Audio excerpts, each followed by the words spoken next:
favor, say aye. Motion passes. We'll rise now and do Pledge of Allegiance.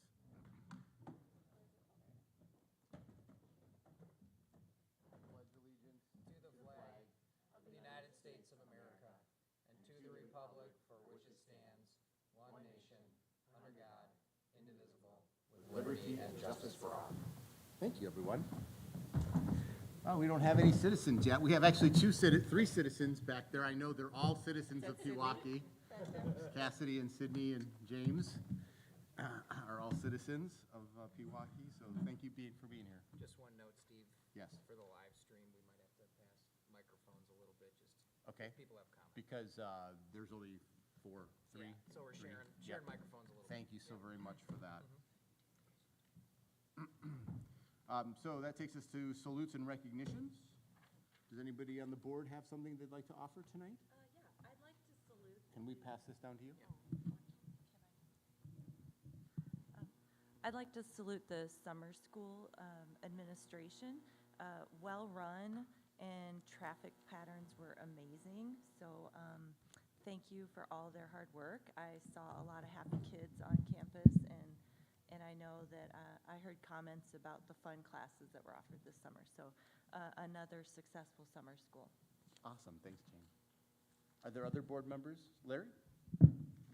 While it was relatively probably unexpected, and our principal of the Pewaukee High School did get called into bus service on Friday evening for transporting the team to the game at Vincent High School in Milwaukee. So Brian Sniff stepped up and was opportunity to drive the bus. So, I mean, can we add, so it's Brian, Jeff, Lindsay Wallace, and Jim Reuter, right? Those are the four that all have their CLs? I've heard Lindsay and I've heard Jim from you, so I don't know for sure, but that's my understanding. Okay, I'm not 100% sure how reliable my information is. I think it's reliable. But I have heard, but I Okay. don't know for certain that those two Can we have give a done. salute based on a rumor, or is that not bad? We can validate. We can- How about we Let's validate validate for, and then okay, if we can validate. We can let's salute them. pending confirmation. No pressure to those two gentlemen if they didn't. Yeah, Yeah. if they did it. I hope they pass. Yes, do. Other board members? I think, Mike, you probably have one I saw in your DA notes. Would you like to offer something specific? Yes. I'd like to salute Colin Jacobs. Is that what you're referring to? Colin Jacobs, our Director of HR, successfully defended his doctoral dissertation. So that was a great accomplishment for Colin, a lot of time and energy, and so now he is Dr. Colin Jacobs.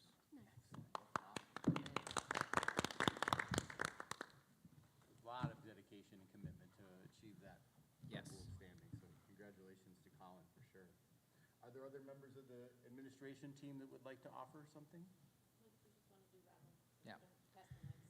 Yeah, we have a couple. I'll take it so we don't have to pass the mics down.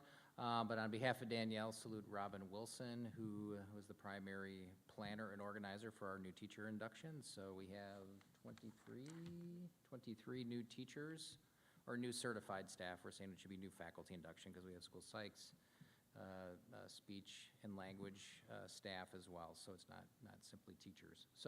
But Robin did a great job, and I know Danielle likes to give her all the credit, but Danielle certainly played a role. Colin has played a role in that as well. So that was great work. And then I'd like to salute Julie for everything she did to prepare us for this annual meeting tonight. Thank you, Julie. Okay, I think that takes us to the consent agenda, where we have minutes from previous meetings, which were the July 11th meeting and the July 11th meeting and business affairs, correspondence, gifts, including the Dwayne Moss, is that Moss? Yep. The donation of the flight simulator, the Gleam Visual Cockpit Basic Aviation Training Device, exciting, and $5,500, very large gift from KM Sports. Also, we have policies that we've covered in the last board meeting, field trips, Board of Education meetings, Board of Education evaluation process, the prohibiting of profanity and obscenity by staff, the appropriate use of seclusion and restraint, communicable diseases, head lice, homebound instruction, and co-curricular activities, all for the consent agenda. I move to accept the consent agenda as presented. Second. All those in favor say aye. Aye. All those opposed, say nay. Thank you, motion passes. Thank you, everyone. Takes us to old business as we move right through. Consideration and possible approval of a new course. Danielle, you going to present this to us? I presented last time. Oh, yes. Questions? Great. Move to approve. Second. All those in favor say aye. Aye. All those opposed say nay. Motion passes 7-0. Thank you very much, everyone. On to new business. Mike, you have time to present our COVID-19 plan. Yeah, thank you, Steve. So, as explained in the materials in the agenda, it's a requirement that all school districts receiving federal funds through the elementary and secondary schools, emergency recovery funds, ESSER funds through the federal government, that we maintain a safe return to in-person instruction plan, and that plan is reviewed every 6 months. And just to kind of give a nickel tour background, we've been putting plans in place since, since March of really 2020, when we had to close schools and we had to quickly move to virtual learning. We had a plan that was put in place for 2021 that we had in place under those circumstances. Those have continued to be revised, multiple revisions last year as we kind of worked our way through the changing dynamics of the pandemic. And the last update by the board was in February of last year. So just if you recall, that was on the tail end of the major Omicron surge, and rates had dropped dramatically. We had, at that time, moved away from contact tracing. We had, which was the major shift, implementation of 5-day isolation periods, those kinds of things. So it's been 6 months. So it was due for another revision so that we're making sure we're in compliance.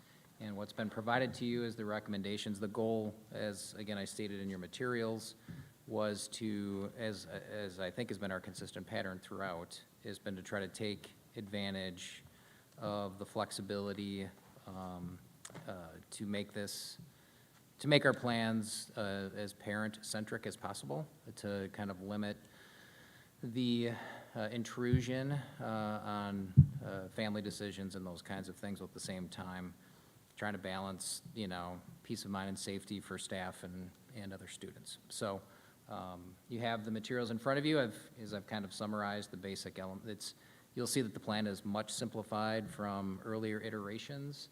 The vast majority of the plan is things that are available to people that are optional. And as we've talked, we want to talk about questions that I received. I did have a question from Bren, which was really a clarification on a typographical error in the plan, and I did have Julie upload that change. It was in the second page, the third bullet, I think it was, where it talked about, it was really bad grammar. It said recommended required masking, which required was not to be in that sentence. So that was near the symptoms that people are to monitor for.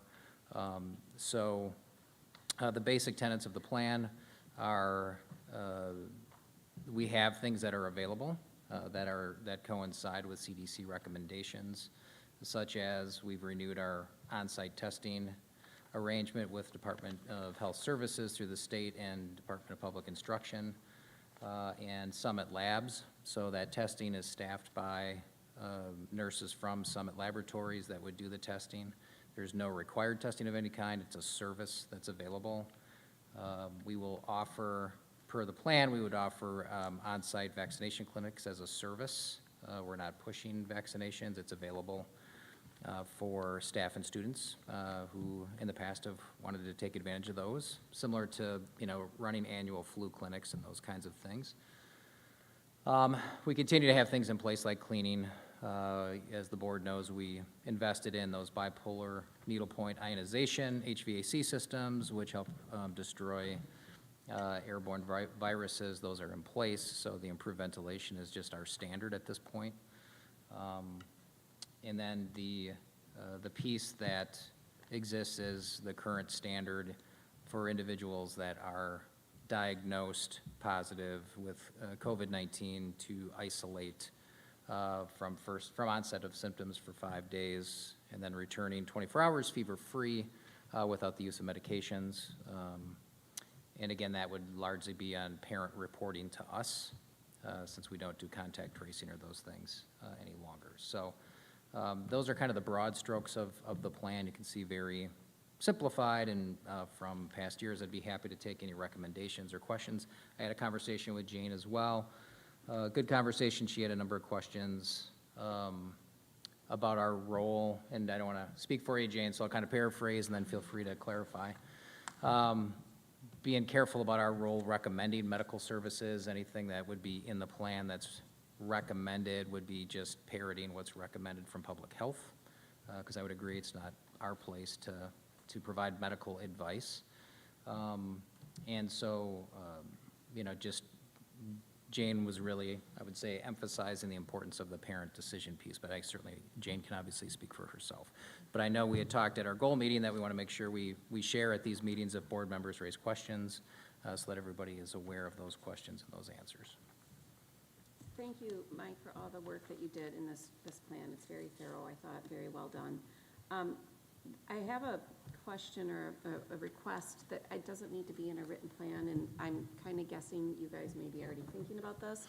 I do think there is a small amount of people that still have strong opinions on things people should be doing, and I'm worried, or I don't want that to be carried through in a classroom setting where kids are giving other kids a hard time for wearing a mask, not wearing a mask, being vaccinated, not being vaccinated.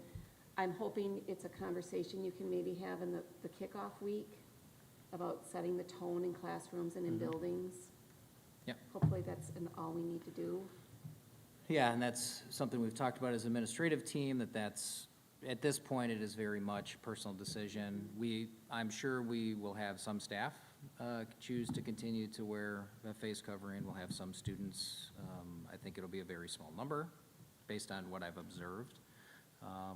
But I'm sure we'll still have some, and that needs to be respected, and vice versa.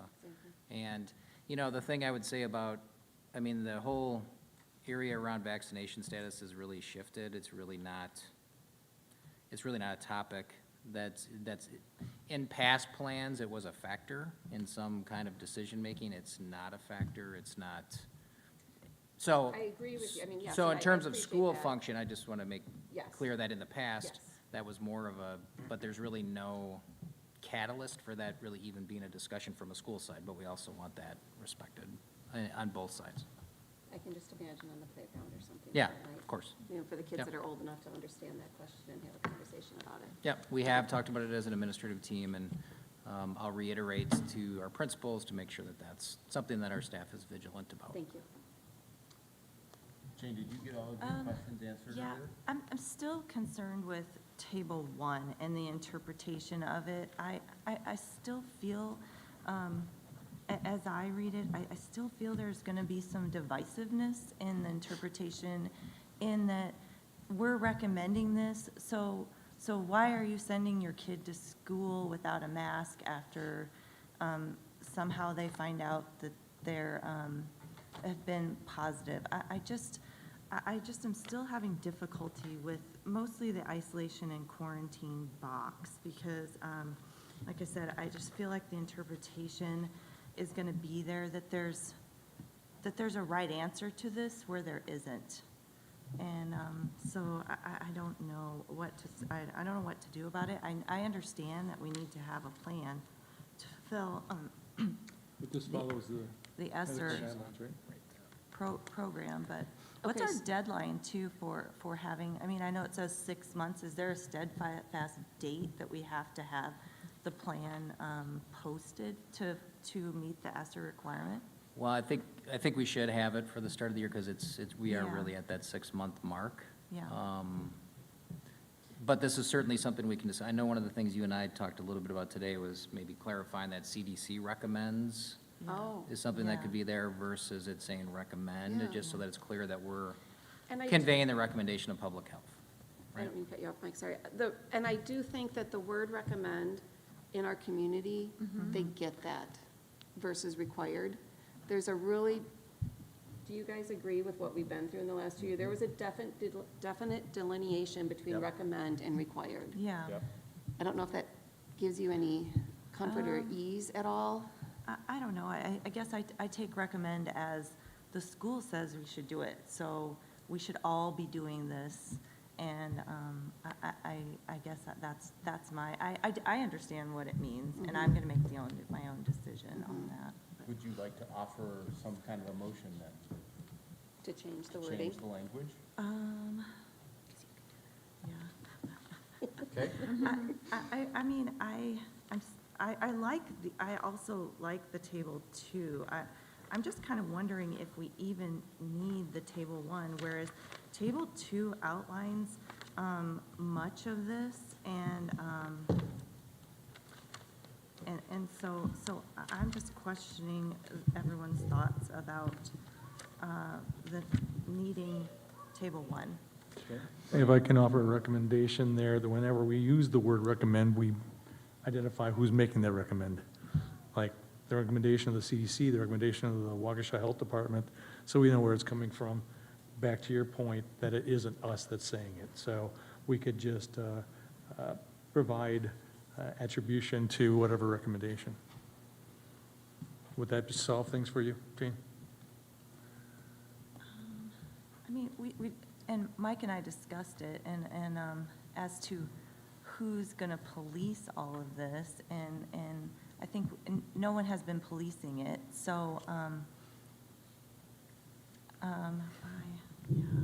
Let me ask you this. Do you think there's benefit to having table one for families that just need more specific guidance on when they should keep their child home versus send them to school? Right. I think there could be benefit to that. I mean, maybe the large percentage of parents, I think, over the last 2 years have figured out what's appropriate. But there are still families out there that we know will send their children to school if they're sick. And like you say, if there's some sort of bullet points that say, hey, if they're exhibiting these symptoms, please keep them home, you know? But I liked Brian's thought that instead of saying that it's recommended per the school district, instead, I think you're saying, Brian, just say that it's a recommendation of the CDC. That's what you're saying, or right? Waukesha Health, if that was Waukesha Yeah. Health's Whatever the guidance, source right? is, yeah. Whatever the Yeah, source. right. And even where it has symptom monitoring, people have symptoms, stay home, well, you know, just identify who is saying that they should stay home. Do we have any this is Larry, comparisons with any other communicable diseases? That language that we would use if you contracted, you know, measles or some other disease that's out there? I mean, what our recommendations are, or how do we word those kinds of situations as well? I mean, if we're gonna be consistent. Yeah, it's a good question, Larry. I only know what our general approach was prior to this. I don't think masking was ever a component. I'm not sure what those, I'd have to do some research and see what those say. Right, not necessarily specific to the masking, but just what language do we use in terms of, you know, we recommend kids stay home, or whatever language we use, or it's suggested, or guidelines would suggest, or something like that, but. We do have language, Mike, right, that says if you have a child with a fever that's not controlled without medication, that they shouldn't be attending school. Yeah, currently, I mean, what we've always had, it's been in place forever, is you should never, so if it's been within 24 hours of vomiting, fever, Yeah. right, those kinds of things, parents should not be sending their children to school. This has been in place for as long as I can remember. without any kind of medication to lower a fever. So that's always been the standard.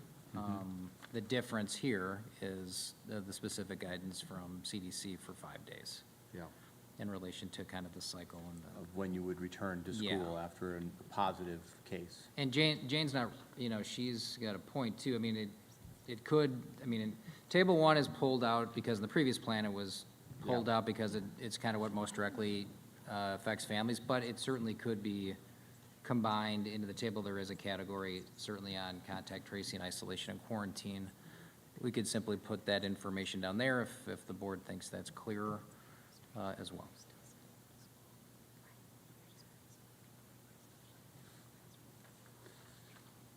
So we have a plan in front of us.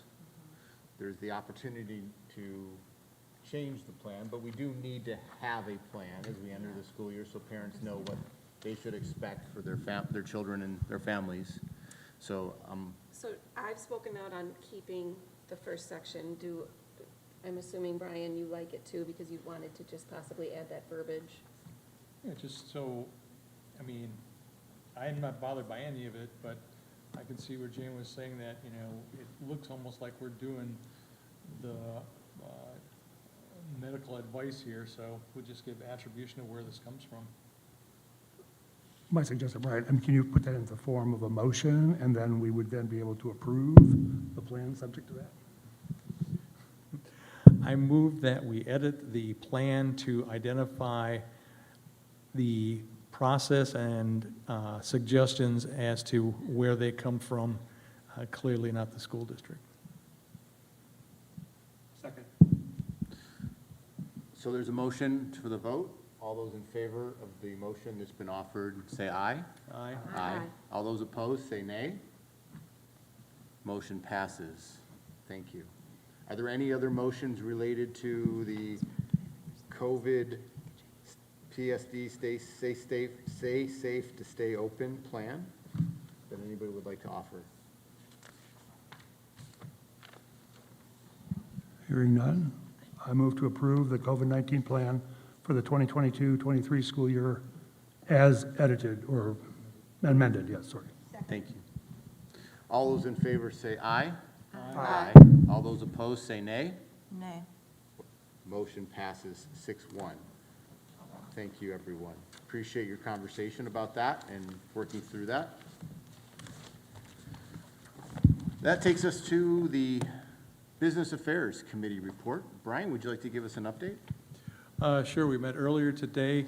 We went through the check register. This time of year, there's a lot of money going out for annual contracts and subscriptions and things of that nature, so, and it's a expensive month at the start of the year here, so. And then we answered questions that the committee had, or John answered questions the committee had, and then we reviewed the financial report as well. The committee recommends the approval of both the check register and the financial report. That's your motion, right? Or do you want me to make a motion? I think you should make a motion. Okay, so moved to approve. Second. All those in favor say aye. Aye. All those opposed say nay. Motion passes 7-0. Thank you. Thanks, Brian. It takes us to personnel issues. Apparently, we do have a couple of resignations to, well, at least two resignations to approve. Yeah, I have resignations from Christina Calise, who's been serving as a part-time English teacher at Pewaukee High School, and Ashley Loroff, who served last year as a special education teacher, some at Asa Clark and some in the high school. I would seek your approval of those resignations. So moved. Second? All those in favor say aye. Aye. All those opposed say nay. Motion passes 7-0. Now we have a number of employments. I see 6 on the list here, Mike. Is that still the right number? 7 now? I didn't update my document in time. Yeah, I think I need to, got to be on the right one here myself, so one Can we second. take these in, Moss? I think we can take them as a group. Yep. Let's go through. All right, so here is the list of hires we recommend for your approval. I have Interviewed every one of these finalists that came for me, and I certainly recommend your approval. I would note that school does start next week, so. Rebecca Van Dera, special education teacher, half-time at Pewaukee High School. Christina Burmeister, special education teacher, grade 3, Horizon Elementary. Michelle Seligman, school psychologist, grades 5 through 8, so Horizon and Asa Clark. Amy Tosin, special education teacher, grade 6 at Asa Clark. Catherine Schneider, choir teacher, limited term, in for Tasha Gelski at Pewaukee High School. Amanda Wacker, English teacher, limited term at Pewaukee High School, and say that's limited term because when we hire this late, oftentimes we do a limited term hire. And Dana Bass, special education teacher at Asa Clark Middle School. And Amanda Wacker, was she half, .5? Amanda Wacker, Brian Sniff, Point she's five, halftime. Is okay. she for Christina Calise? Replacing her. Okay. Yes. Move to approve the employments of the 7 people just reviewed by Mike. Second. All those in favor say aye. Aye. Aye. All those opposed say nay. Thank you, motion passes 7-0. There's one leave of absence request, Mike, for us to review. Yes, so we have a request from Kathy Runnigan, who's a support staff, a paraprofessional in the Pewaukee School District, seeking to go on leave due to a family situation, and we would recommend your approval. Move to approve. Second. All those in favor say aye. Aye. All opposed say nay. Motion passes 7-0. Thank you, everyone. That takes us to board goals and operations. So we do have some upcoming meetings for us to review. I'm just pulling up my list, sorry.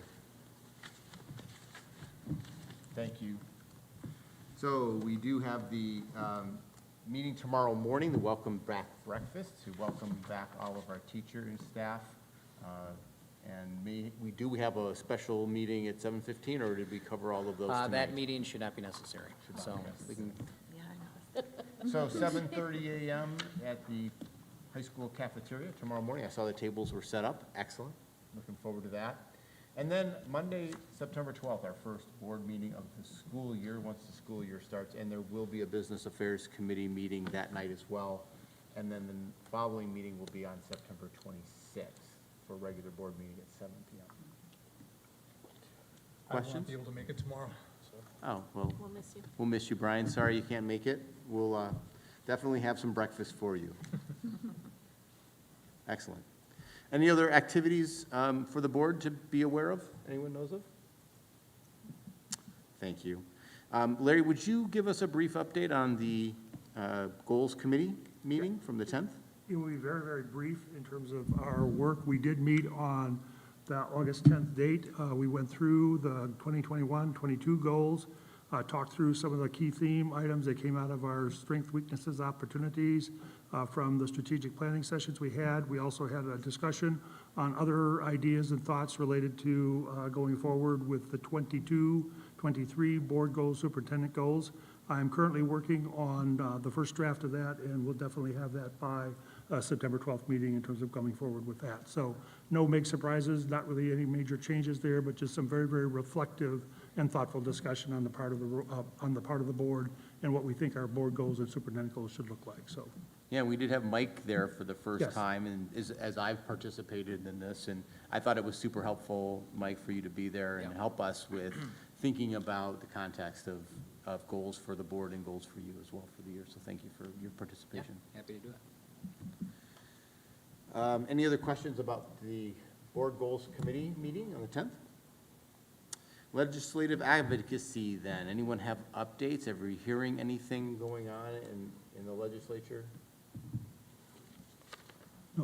That either John or Mike might be able to reflect on this. I believe that the school district administrators, SAA, and that group, they've started to put together some thoughts and ideas for the upcoming budget year. The Department of Public Instruction will probably be releasing maybe around mid-September or so, their draft budget. And this afternoon, we had an executive committee of the SWSA group talking about how do we kind of make our talking points very clear, very distinct, and very direct, and probably not much more than 2 or 3 kind of topic areas, recognizing that we have some major issues that are out there, things like the continued need for support in the mental health area, continued need special education, as well as the fiscal cliff. And we'll let John explain that at a future meeting, I think, so. Excellent. John, any comments you would add to that conversation? Mike, are you aware of any other activities that you I want to do share? not, I don't have anything to add. That takes us to the item related to the softball field renovation project. You want to give us an update, please? Yeah, I'll give a quick update and ask John to jump in. I mean, we are looking at a capital improvement with the softball field, and we're at a point where we would like to do a request for proposal to put that out for it to be engineered and designed. And we wanted to get that up for some board discussion before we moved forward, and so that it's out there in public notice that we're looking at doing that renovation. Do folks on the board have questions or concerns related to the move forward with an engineering proposal for this work? This is something that's been in our long-range facility master plan. We have discussed it before. This plan looks at dugouts, fencing, turf for the field, potentially lighting may be a component as well. So that's what, we're at that process, and what the intention would be to bring back for your approval in September, moving forward with a chosen vendor. Does that kind of cover the bases, John? Yeah. Larry? I just have one thought on that. I'm in support of it, obviously, but I think every once in a while when we start to do some of these activities, if there's any possibility for us to look into any potential sources of funding or donations or anyone that might be willing to help out with some of the expenses, I think that would make sense. So if we've got, alumni or PTO or some boosters club, somebody that might be willing to support it. I mean, it's a great location and venue for future athletes out there, so. Thanks, So just Larry. ask Thank you, around. Larry. Anyone else? Any questions, concerns? This is not an item we need to vote on, but just wanted to bring it to the board's attention so that you're all aware that there's going to be some work performed in case there was a concern or a question. So we'd expect to see approval for that at the September meeting, the first meeting in September, John? Right, we look for the engineering design proposals to come back, to get them to the September meeting, and then turn around to get the proposals for the construction of it, to hopefully lock that in early. We want to get at the start of the schedule. I see places all over the state that are getting backed up and not getting completed on time. We've worked with some of these vendors before, and they're really saying, if you get something in our hands by November, we can guarantee that we're going to be done next year with it. Yeah, so just in case it wasn't picked up in the live stream, so the purpose is to get the engineering proposal here at the September meeting for approval. We're cognizant and well aware that timelines are pretty extensive these days, and John's comment, in case someone didn't pick it up, was that really if we have something approved and then out to the vendors that would actually do the work by later this fall, we should be in good shape to have that done. So the goal would be, if approved, to have the work completed on the field for the start of the 23-24 school year, correct? 23-24 school year. So that's kind of the timeline that we're approaching, or we're looking at with the process that we're initiating. Great, thank you. If there's nothing else, I'd seek a motion for adjournment. So moved. Second. All those in favor say aye. Aye. Aye. All those opposed, say nay. Motion passes. We are adjourned. Thank you, everyone. We'll give it just a moment, and then we'll pivot to our next item of action, which is our budget hearing.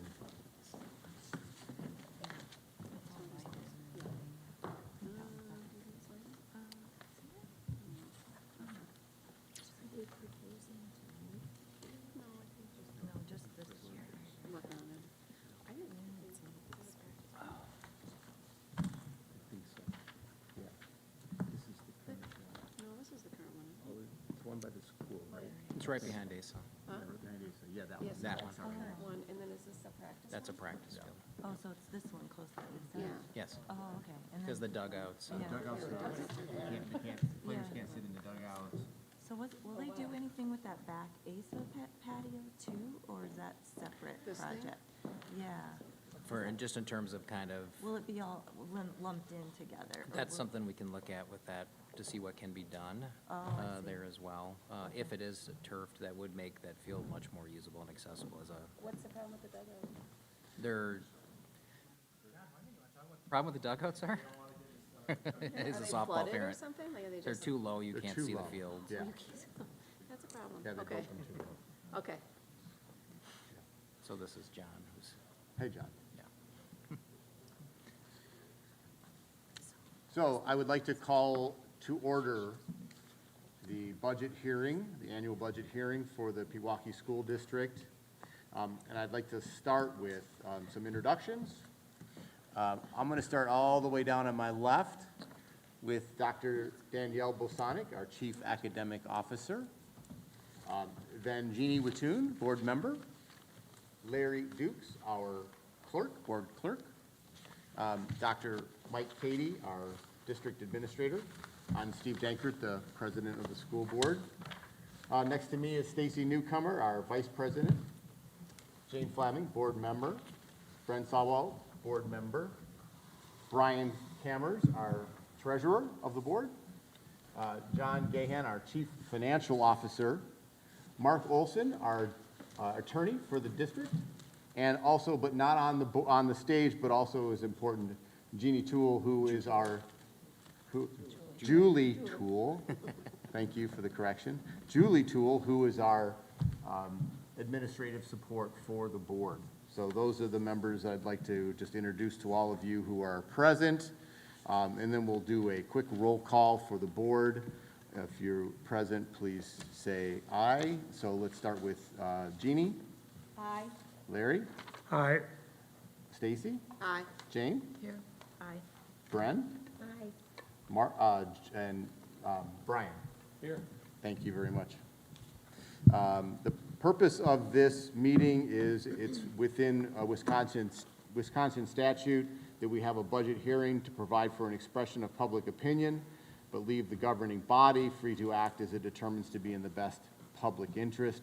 The electors at the budget hearing do not have the power to amend the budget as proposed, nor to approve or disapprove the budget. So I'd like to turn it over to Brian and to John for the presentation of the budget. Thank you. This is our agenda for tonight. We're going to talk about the financial performance for this last year in the Treasurer's Report. We are going to cover it in high level. If you want detailed information, it's in the annual report between pages 20 and 24. So that's where the detail is. We're going to stick to the highlights. I'm going to talk about the performance. Then John is going to follow up with the budget for the next year, and I'll finish up with the estimate for the property taxes. So going to our financial performance for this last year, our general fund expenditures, our general fund revenues exceeded expenditures by 0.64% on a $36 million budget, which means that we were clear $234,000 to the good. How that came about, first of all, our revenues came in a little bit greater than we budgeted, and our expenses came in under what we anticipated, and that resulted in that positive return to our fund balance. Every year we work to add things to our fund balance because that helps save us money in the long run in terms of having to do short-term borrowing. This year represented the first year we returned to full operation from the COVID situation. We have definitely a strong balance sheet. We now have a fund balance that's over $10 million. And that $10 million is about 28% of our operating budget. Now, that helps us get through the short-term borrowing that we need to do because our expenses come in sooner than our income does. We are able to have this fund balance because we're disciplined in our budget management. We look for opportunities to maximize our income. We look for those opportunities to reduce costs in different ways.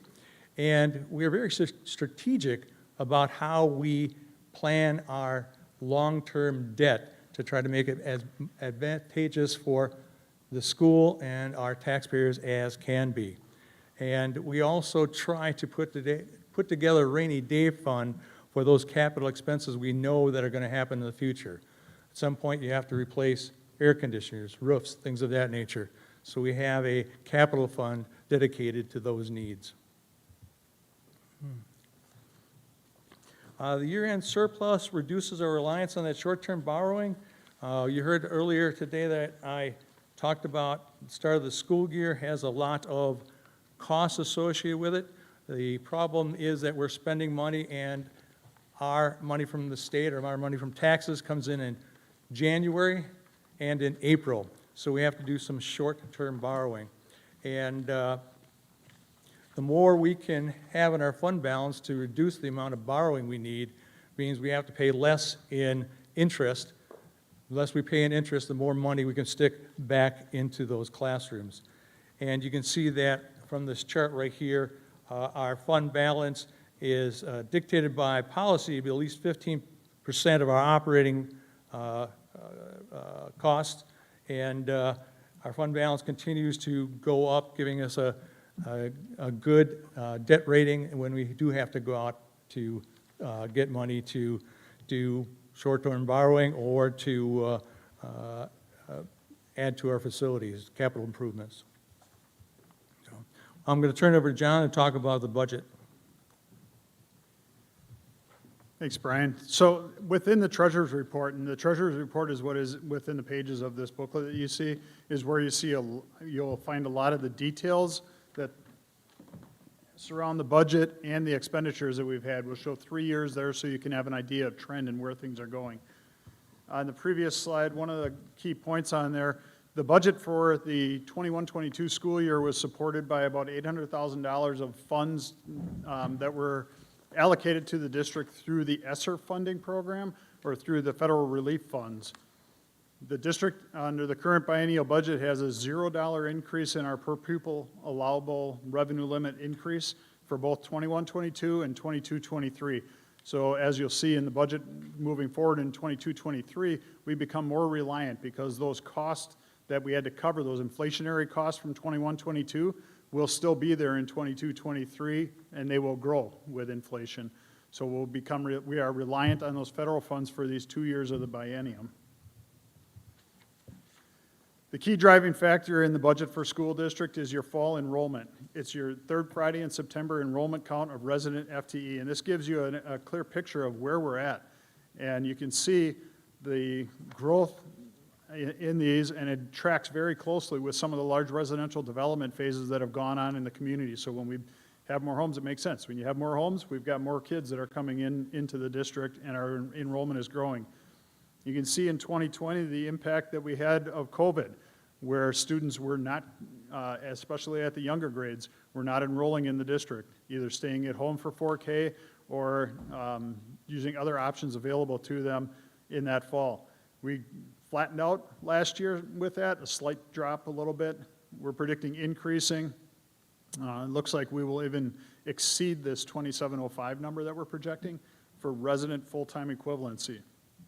Full-time equivalency is used because 4K students are a half-day program, so they count 0.6 in our funding formula, not as a full equivalent student in the calculation. As we look then at our resident enrollment projection, we're seeing growth of about 1.5% to 2%. Conservative estimate, we want to be conservative because we don't want to build programs today that if we are too aggressive on our estimates of revenue driven by enrollment, we're not going to be able to fund a couple of years down the road. So we're conservative on our enrollment growth estimates of 1% to 2%. We're of the minority in the state of Wisconsin. Close to 70% of districts or more are in declining enrollment right now, where Pewaukee is still growing. Here's a picture of Waukesha County and the K-12 districts to show what's happened over the last 15 years with change in student enrollment in the districts. just to give you an idea of how we compare to the other districts.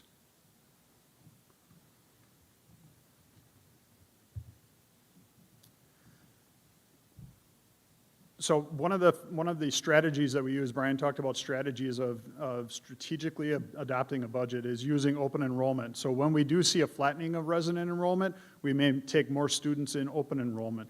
We analyze every class, average class size that we have in the district to determine where we have an opportunity to add students through open enrollment to optimize and offset the fixed cost of operating that classroom. If we feel like a grade level is optimal at 23 students, but we're projecting 21, it gives us an opportunity to pick up a couple of students through open enrollment, pick up some additional revenue. Our net revenue from open enrollment is over $1 million per year we average. That's the students that leave the district that we have to pay to another district versus the ones who come in from another district. That is what allows us to do some really specialized programming in the district because we have that additional revenue to be able to support those improved programs.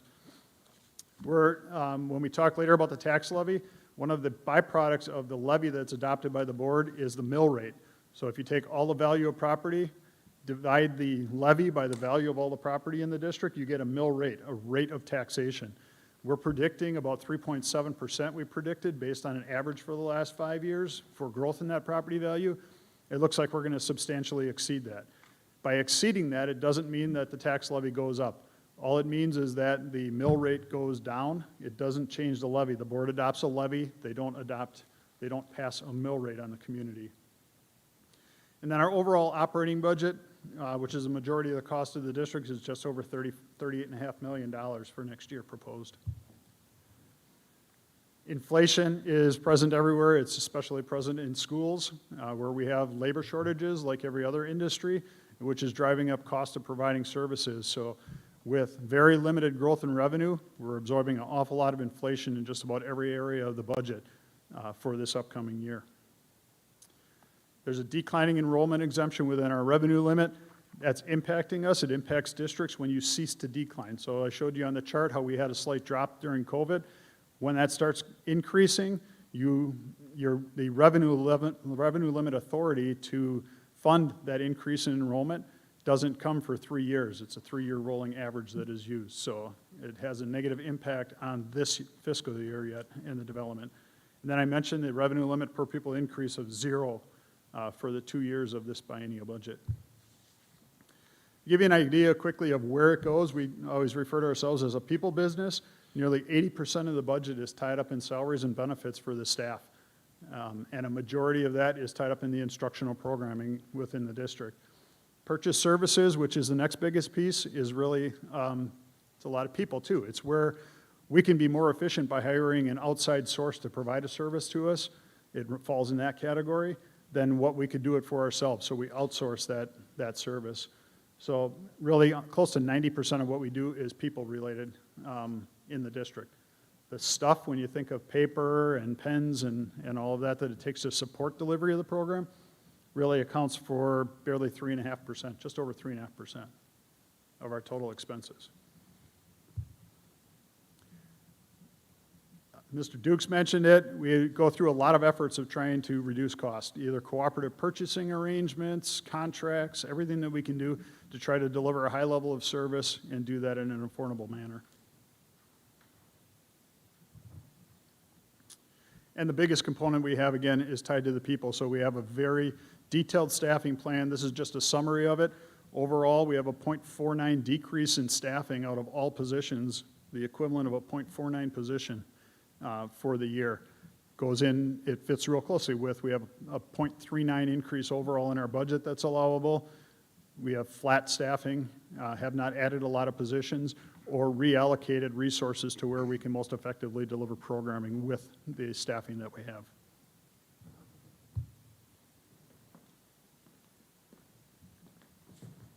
So now the bottom line, how does it impact the local taxes?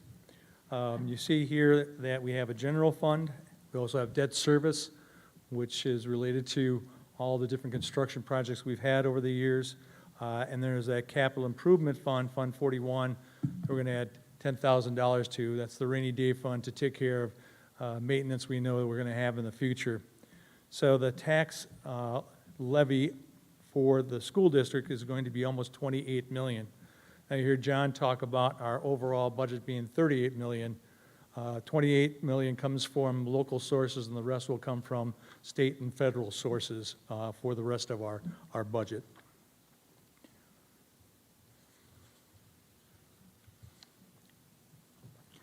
Overall, the levy itself decreases by over $300,000, which is always good news. We set this budget up believing that the value of the local properties in our district, we're going to go up about 3.7%. We're getting some news just today, I think it was, that it might be more like 8%. So the rate of decrease, the mill rate, will actually probably be more than 41 cents per thousand. We know at minimum it's going to be 41 cents per thousand.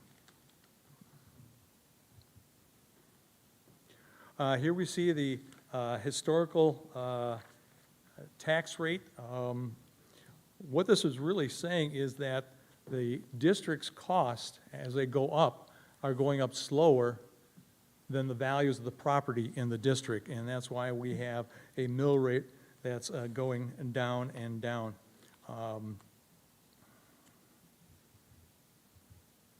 Now, in the annual meeting, we're going to have a question for approval of the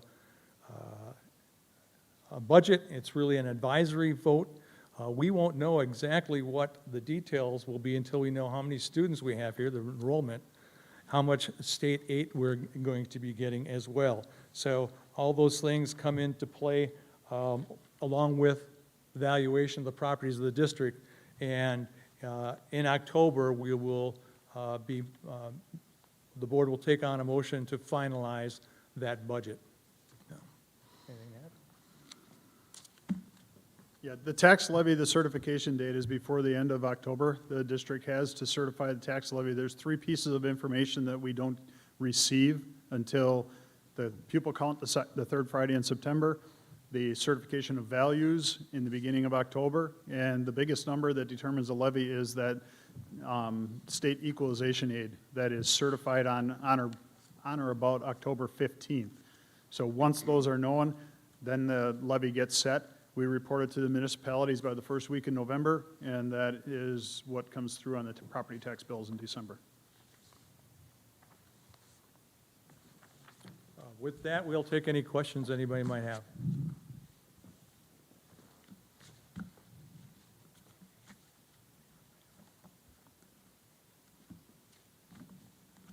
Seeing no questions, thank you, gentlemen, for your presentation this evening.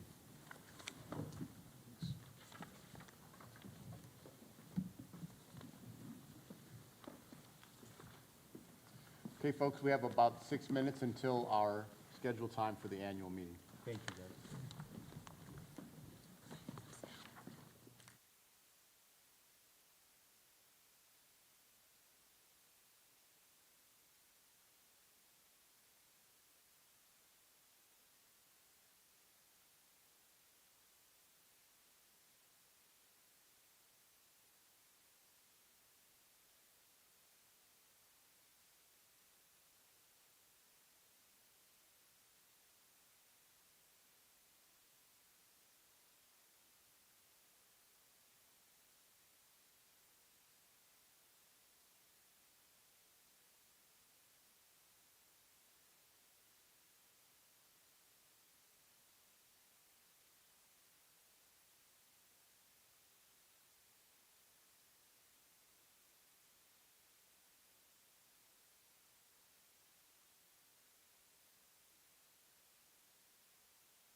I would like to call the annual meeting to order, and I'll start by taking a roll.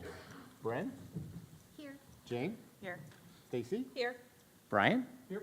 Larry? Here. Jeannie? Here. All present and accounted for. I'll start with some introductions. If you weren't here for the finance presentation, budget presentation earlier, starting again on my left, Dr. Danielle Bosonic, our Chief Academic Officer, John Gahan, our CFO, Jeannie Wattoon, Board Member, Larry Dukes, Board Clerk, Brian Cammers, our Treasurer, Dr. Mike Cady, our District Administrator. I'm Steve Dankert, President of the Board, Stacy Newcomer, Vice President of the Board, Jane Fleming, Board Member, Bren Sowell, Board Member. Mark Olson joins us on stage tonight. He's our attorney for the district, and Julie Toole, sitting down in the audience tonight, is our administrator for the board.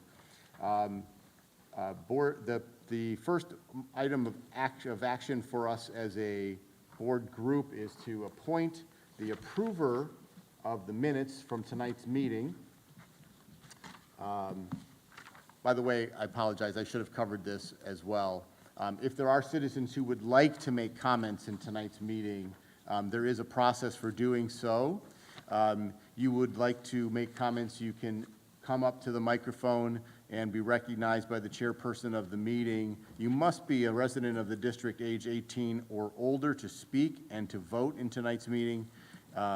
If you want to speak, you can have 2 minutes at the microphone to ask any questions that you would like or make any statements you would like. The chairperson would then call on someone from the group up here to answer any questions that you might have, and you can speak only one time on any one specific issue.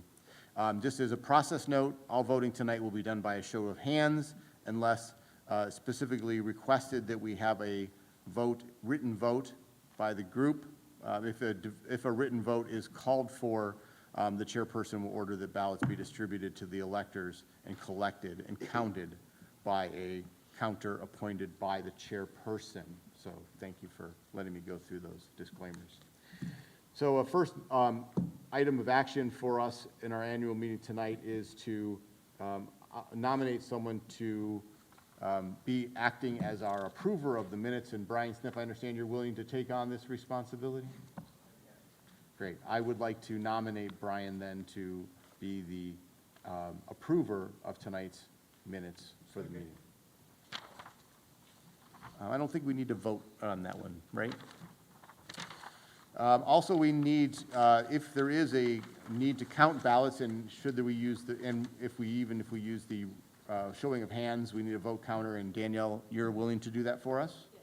All right, so thank you very much for approving that, taking that responsibility on. And then for running tonight's meeting, because this is the annual meeting, we select a chairperson from the community, and I understand that John Hoyman, you're willing to act as our chairperson tonight? I'd like to nominate John then and see if anyone would like to second my nomination. Second. I'll ask, are there any other nominations for chairperson tonight who would like to act in this capacity? Any other nominations? All right, seeing that there are none, we're going to vote then.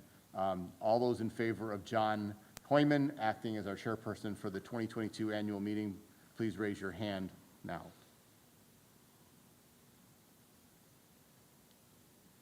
John, you are now the chairperson.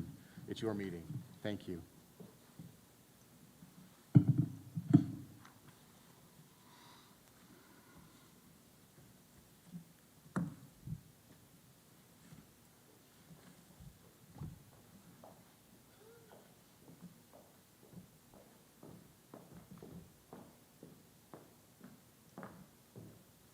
Thank you.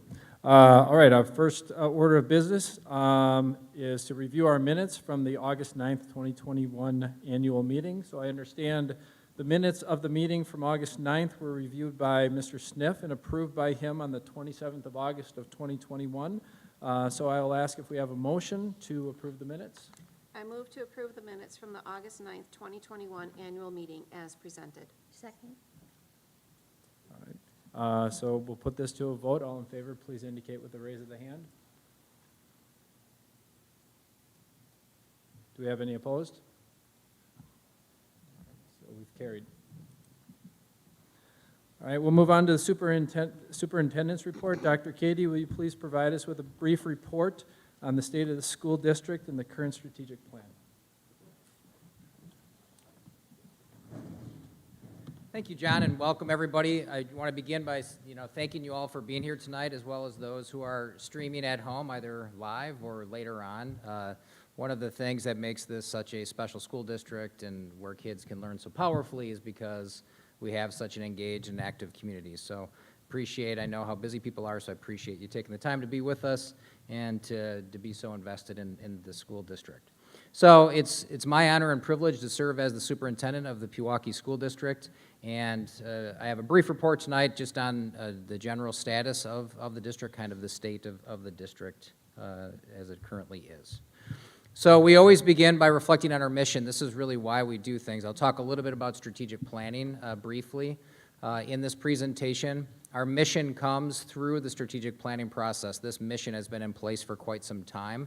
It really drives in terms of the core values of what we're trying to accomplish, and that through this unique all-campus setting, which is important because we know we went out to the community in 2018 for a referendum, and prior to doing that, we had an extensive and involved process in which we really went to the community and asked, do you want to continue to remain on a single campus? And it was well north of 80% in terms of the responses we had from the community that this was highly valued, that this unique all-campus setting is very important to us. And we really try to leverage that as a strategic advantage in the district. So that is a component of a mission statement, which I know those can be seen as cliche. This actually really does drive our work, and again, it comes from our strategic planning process.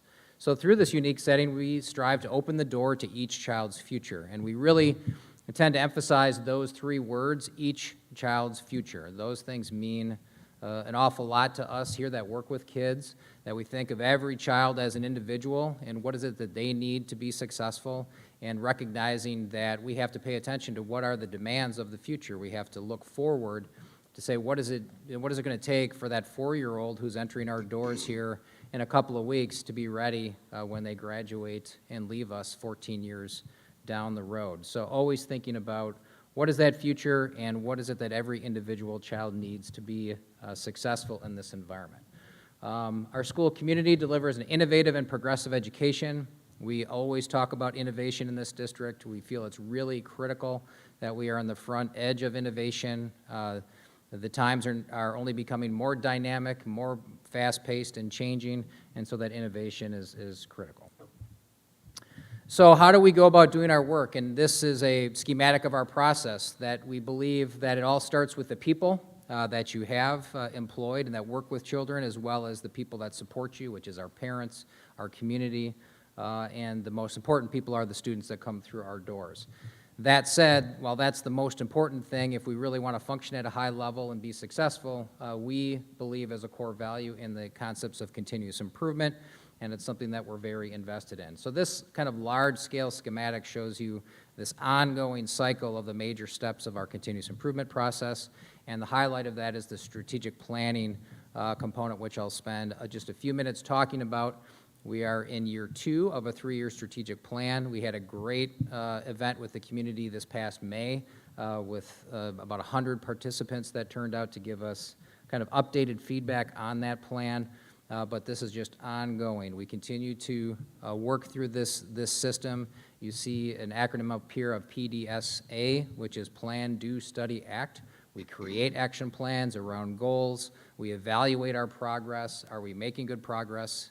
If something's not going well, we adjust based on the data that we have, in an ongoing effort to improve the performance of this organization. So that's what this represents. So I've talked a little bit about strategic planning, and the backbone of strategic planning is the engagement of the stakeholders in the system, from staff to parents to community members and to students who are very actively involved in our own strategic planning process. So as I mentioned, back in May, we had an update with the community. We spent some of the time in here and then in classrooms as we broke out into small groups. And again, we had about 100 participants representing all these different stakeholder groups. And a lot of really good work was done and tremendous amount of feedback, some things affirming, some things drawing our attention to pieces that might need more attention, and strategy built around some things leading us to maybe future innovation that happens. Through that kind of process, we can discover our blind spots and see how we can improve, and we can also make sure we understand what this community values and wants and believes to be really important for their schools and the education of our children. So when we look at this plan, we look at it there's kind of two large areas which I'll talk about, but really the work that gets done comes in 6 specific areas. These are kind of the main process areas or work systems that exist within the district. We have teaching and learning, which is very visible typically to the community and to parents. It's the curriculum that students experience, it's the instruction, it's the learning experiences is heavily driven by teaching and learning. Student services includes many things from the support. We've had goals around mental health, which we know is really critical for students, special education services, counseling services, those therapeutic services, those kinds of components of the operation are driven through student services. Technology, I think, speaks for itself. Technology is a major driver and facet of what we do with students, how staff works, what the world is going to expect of us. So how do we use technology effectively to operate at a high level as an organization and to maximize learning of our students? Workforce development, I spoke earlier in my comments about it being people first. That's where everything begins. We know we're only going to be as good as the talent we can attract, and workforce development is about attracting, retaining, and engaging the most talented staff that we can find. Marketing and community engagement, really important. So if we're going to tell our story well, our community invests. We had a budget presentation right before I came up here. You can see an operating budget of north of $38 million. There's a major investment that goes into this school system. Communication is really important. The community should know what the return on investment is. Those kinds of, the ability to celebrate the good things that happen here, not only affirm for our students and our staff the good things that are happening, but it's also very advantageous when we think about things like workforce development, right? It attracts talent. Those kinds of things make people want to work here. It makes people want to bring their kids to attend school here. So that is also an important part of our process. And then facilities and operations, right? We have to have great buildings and facilities that are an asset to this community. The board, it's a critical responsibility of theirs to be stewards of these facilities. And it is always a goal for us in facilities operations to maximize efficiency so that we can take the resources, the maximum amount of resources, and funnel those into teaching and learning so we can have the biggest impact on kids. So if we can save money by being really effective and efficient in the way that we operate, that gives us more resources to funnel into teaching and learning. So just a couple of highlights. So I talked about there's really 2 major areas of the strategic plan. One side is teaching and learning, and the other is operations. Under teaching and learning, really the goals all come under this concept of making sure students are future ready. If you've read our publications that have come out in the last couple of years, you've probably read a lot about our graduate profile that we have for students. We've spent a lot of time on this as we think about the future, and if I take you back to our mission statement where we talked about each child's future, thinking progressively about what that looks like, what are the skills and dispositions and experiences that our graduates are going to need to be successful in the world that they're going into. So the graduate profile's been developed with that end in mind, and we think about what is this comprehensive learning experience that students need to have so that we are doing our best work of setting them up to be successful. So meeting the needs of current and future graduates is the primary thrust behind the future-ready aspect that falls under the teaching and learning side of our strategic plan. Just a couple of highlights, some things to celebrate in terms of evidence of college and career readiness for our graduates. Last year, we had 165 students pass 1 or more AP exams. I'll note that we had the highest pass rate in school history this past year among our students. And if you're not familiar with AP, those are advanced placement courses. that earn students college credits when they apply for enrollment into universities. We've also have a strong and developing relationship with dual enrollment programs. Dual enrollment, if you're not familiar, allows our students, while they're in the high school classroom, to be earning college credit. We have, among other universities, in particular UW Green Bay, we have a very strong relationship with them in which students, our teachers teach the course. They are, in essence, professors for UWGB.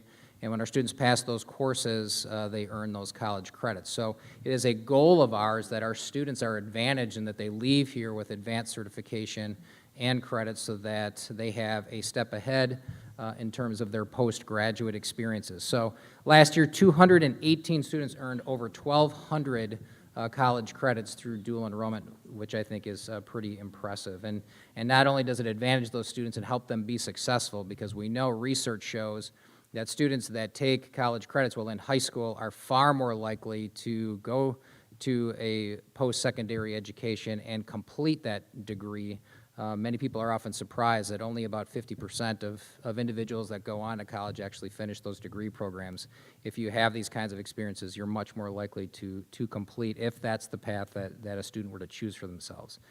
Not everybody goes to college, and so we focus in other areas as well. So, you know, we have a goal that every student graduates with either college credit or some form of industry certification, and we have more than 30 graduating seniors who've earned industry certifications in a field of interest for them. So once again, lots of evidence that's tangible that students are leaving here prepared for the next step.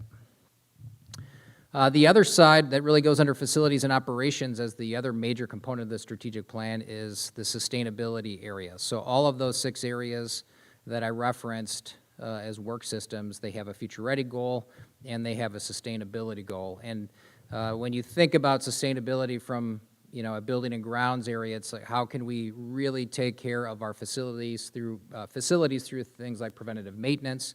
How can we reduce our energy consumption so that we can save money? So one thing that was important, to give you an example, as we completed the significant additions and renovations on this campus, was to really reduce costs through efficiencies, and so LED lighting was an example. And we were able to reduce costs substantially enough through energy savings to cover and pay for the additional costs it takes to manage and maintain the additional square footage of those facilities without the need for an additional operational referendum to support that. So that's an example of sustainability. It also means, you know, we implement programs. We have strategies and we implement things. We do training for our staff. We don't just forget about that and move on. How do we sustain those innovations and those ideas long term so that they continue to have impact? I've referenced this, so a big success and a celebration from last year is that we did close out in February the last of the items related to the 2018 referendum that was passed by this community. It was a great success. Every building in this district was substantially touched in that process, as well as the entire infrastructure of the district, the parking, the traffic. We had athletic improvements to facilities as well, and we were able to, the board was able to return substantial dollars into debt service to offset future levy, because there was just under $700,000. We were able to complete our projects without, and come in under budget and return that to future debt service to offset future levy. So that was a great success. Just like to report to the community that we are recognized as a high-quality, high-achieving school system. We're recognized in the state of Wisconsin and, frankly, nationally for quality and innovation. This is just one. You can see there's many rankings and those kinds of things out there. I just share one with you from the niche rankings for your review as one piece of evidence for the regard that this school district holds in our community and in our region. Really proud of this one. We talked about workforce engagement and how important talent is. So for the 11th time in the last 12 years, our own employees have rated us a top workplace. This is a completely anonymous survey that our employees take, and if they rate you strongly enough, You can be identified as a top workplace. We've been identified as the #1 mid-sized district by the Journal Sentinel, and the #23 mid-sized organization. So regardless of field, the #23 mid-sized organization. So it's very important to us. We really want this to be a place where talented people want to be, where they feel like they're supported and they can flourish and achieve their potential, and that they want to stay here. And this is just evidence of our success with that. A few other highlights to share with you. We've been really excited about a thematic 4K program. We just finished the second year with. Some of you might be familiar. We've shared some things in our publications about this. Through that referendum work, we transformed our 4-year-old program into a learn through play thematic setting. That's been really successful. We've seen notable improved academic results from our youngest learners, making them even in a better spot when they go into 5K, so that they're far ahead of where they used to be. So we're very excited. We have many districts that want to come and visit to see what's going on in our 4K program. Maker spaces, which are spaces in which students can do things like design thinking, be creative, and really engage in design thinking, problem-solving kinds of processes, was an emphasis in that referendum in the construction, and so that's something that we've continued to improve our work in those areas in engaging students. A new social studies curriculum was implemented last year. The board approved a new English language arts curriculum for the upcoming year. We had 161 high school students. We're really proud of this. 161 PHS students worked with a mentor in a career field of interest. It is a long-term goal of ours that every student graduate with a mentor experience with a professional who works in a field of their interest, so that they can have that connection, they can have that network, and have a more authentic experience when they're here. So kudos to our team for being able to recruit those number of mentors, and we're doing it again this year, and I think that number will even be higher this year. And then lastly, evidence that this is a district of quality. The district as a whole, our high school and Horizon Elementary all received the top ratings on the state report card system of significantly exceeds expectations. Asa Clark scored exceeds expectations as well. Pewaukee Lake Elementary, because it only goes through 2nd grade, does not qualify for the standard state report card because there's no state assessments until 3rd grade. So just so you know why PLE is not a component of those ratings. And it's just been an amazing year. I've been around this school system since 1997, off and on at times, with some other career opportunities. But anybody that's been here for a long time would say in terms of success outside of the classroom and athletics, it's been unparalleled in terms of the kinds of things that were accomplished, in particular in the athletic arena. And the sense of pride of the district, of our students, and of our community for what our amazing students have been able to accomplish, whether it be in the football field, on the basketball court, the volleyball court, the baseball diamond, or wherever it is. It was really exciting to see. I love the sign, History Made. History was truly made last year in terms of the performance of our students. So we're really excited. I can say with all sincerity, I haven't been this excited for the start of a school year in probably at least 3 years. I'll let you think about why that might be, what was maybe different 3-4 years ago than the last couple of years. But very excited for the upcoming year. We have our full staff that comes back tomorrow as we ramp up, and we're just excited to see faces like this back on our campus on September 1st. So again, thank you all for being here tonight.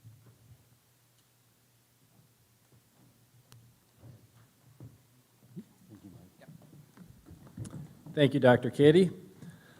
All right, we'll move on to the next item on our agenda, which is a discussion of our tax levy. Now, earlier in the formal presentation was made in our prior session, and I'll just ask Mr. Gahan and Mr. Cameras, do you have any additional comments that you'd like to make about the tax levy? No additional comments.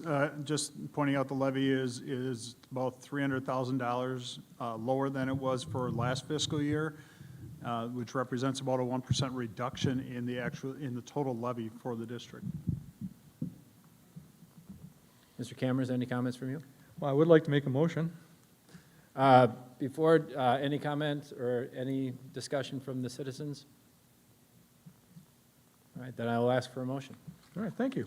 I move that a tax in the amount of $27,960,122 be levied upon the taxable property of the Pewaukee School District for the 2022-2023 school year.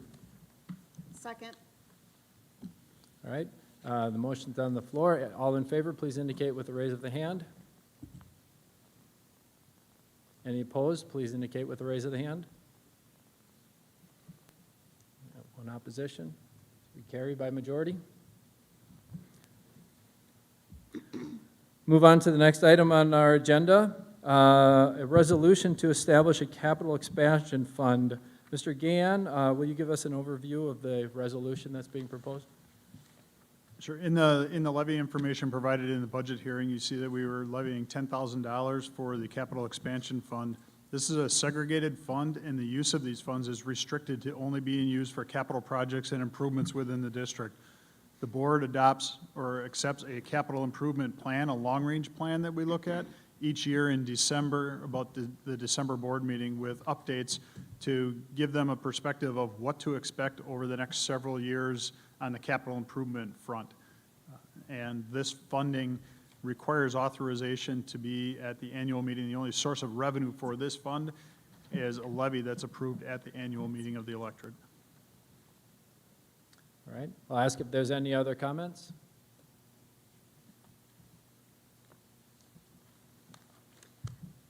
All right, may I request a motion? I move that a resolution be adopted to establish a capital expansion fund and levy a tax in the amount of $10,000 for the 2022-2023 fiscal year. Second. Okay, the motion's been seconded. We'll put it to a vote. All in favor, please indicate with a raise of the hand. Any opposed, please indicate with a raise of the hand. One noted, and we've carried by majority. We'll move to the next item. The approval of the annual salary for the Board of Education members. So I will offer a little perspective on the proposal. The board member salaries were raised to $4,400 at the 2014 annual meeting, and the most recent change was to $4,500 at the 2020 annual meeting, and they've been at that level since. I'll open it up for any questions or any commentary from any of the citizens.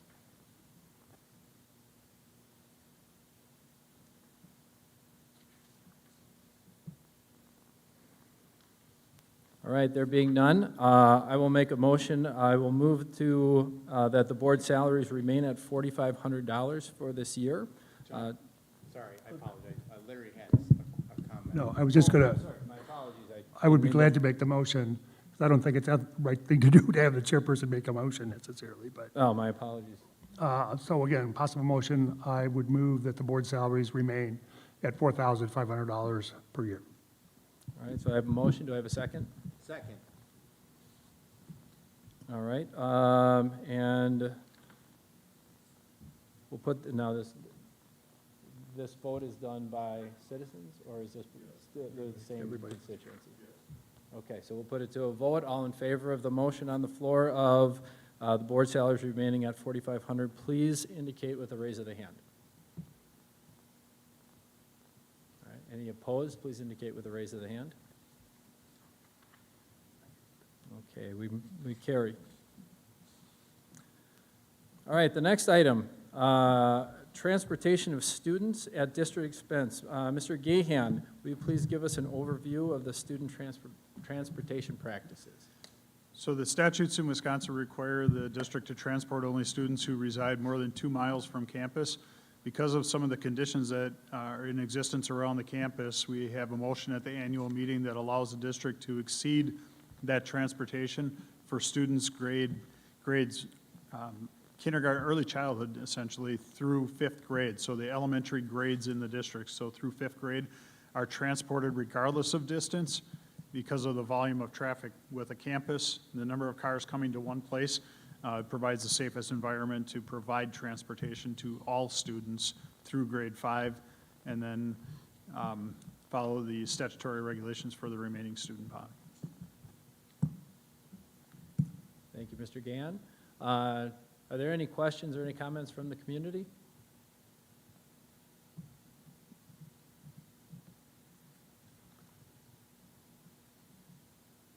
All right, there being none, may I ask for a motion? I move to approve the current district practice of providing transportation to all students residing within their school's attendance area in the early childhood through grade 5, regardless of the distance between home and the school. Second. And all those in favor of the motion, please indicate with the raise of the hand. Any opposed, please indicate with the raise of the hand.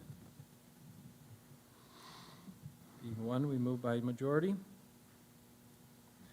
Next item, the date for the next annual meeting. For the 2022 annual meeting, any board member may move to make a motion on this. I move to permit the school board to establish the date of the 2023 annual meeting at the discretion of the board during the month of August 2023. Is there any discussion from the community?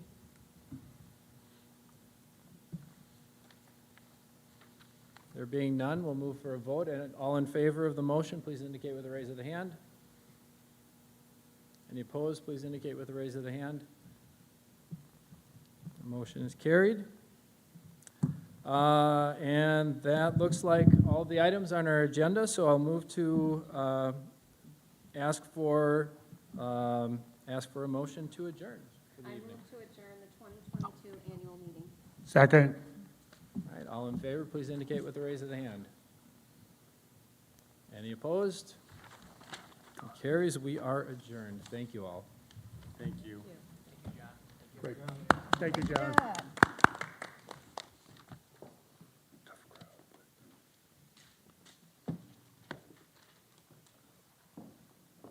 So you're not going to be there tomorrow?